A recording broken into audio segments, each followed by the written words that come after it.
Hey there and welcome back. President-elect Donald Trump, he's going to want to hit the ground running when he takes office next month, but he will face many a roadblock from Democrats in Washington. TheHill.com has listed 5 of the biggest fights Trump will have to fight in his first 100 days as president, including confirming his cabinet picks, his Russian policy, repealing Obamacare spending, and, of course, minors' benefits. Dr. Paul says there's one more issue that will cause Democrats to be a thorn in Trump's side. That, of course, is immigration. Joining me now, it's Dr. Ron Paul, host of the Ron Paul Liberty Report, as well as a former congressman and presidential candidate. Dr. Paul, welcome back. Thank you. Good to be with you, Kennedy. So I think one of the first things that he is going to do, I think immigration is a big one to tackle. It's still a very contentious issue. But Obamacare on a lot of people's minds, you could make the argument that Hillary Clinton lost the election because of those big premium spikes as the law started to fail and sink under its own weight. Now, as limited government fans, I think you and I both share the idea that we don't necessarily need government interference in health care. But is it possible to repeal Obamacare completely without having something to replace it? Not under today's circumstances, and certainly not with the current members of Congress. They're not going to do that.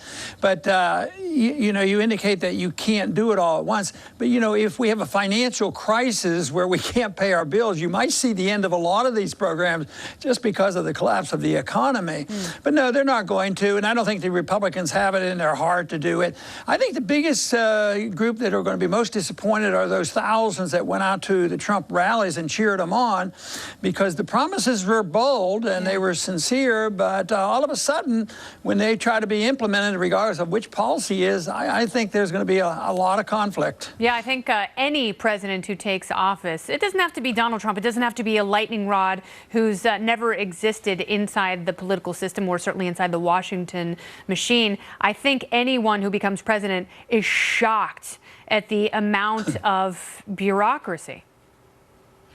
Yeah, I just think it'd be so tough. I keep thinking about what would it be really like? You know, what if you had to really straighten out the CIA? Of course, a good libertarian doesn't like the CIA at all. We really don't need that secret government. But if you wanted to, sometimes you can't even find the people. Even the president doesn't know where the CIA is existing. And sometimes we think the CIA gets involved in many things domestically as well as foreign. That, you know, if they get caught, it's denial. We don't belong to the CIA, that sort of thing. How one individual can get hold of that when there are so many co-conspirators in government, it is an overwhelming task.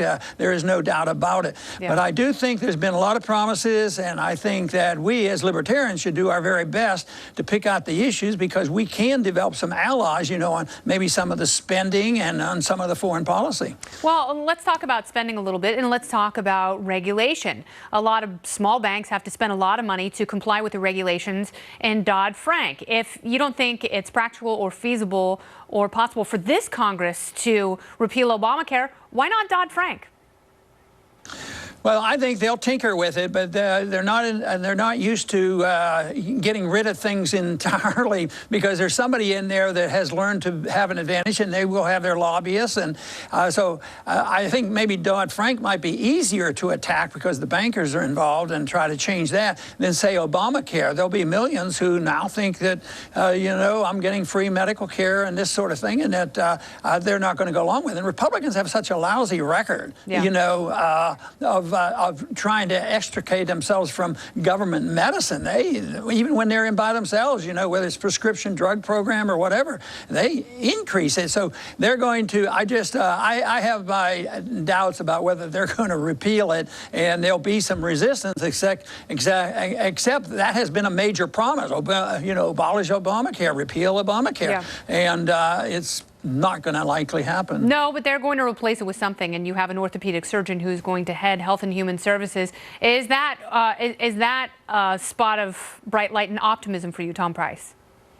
Well, yeah, I think so to some degree, but he's still facing the special interests, the drug companies, the insurance companies, and everybody who has had some benefits from it. So he may be well-intentioned, but just because you had a department, you don't become a dictator. I mean, they can't wave a wand and do exactly what they personally might want to do. Yeah. They still have to find out if the president's going to go along and what is the Senate going to do and how's it going to get passed, and then they will water it down in order to get it passed partially. But to say that next month they're going to have a vote to totally abolish Obamacare, I doubt that very much. All right, they're going to water it down like drinks in a bad casino. Governor.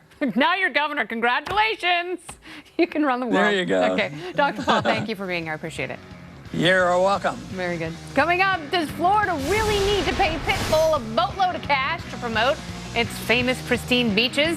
The rapper at the center of a case against crony capitalism in his home state.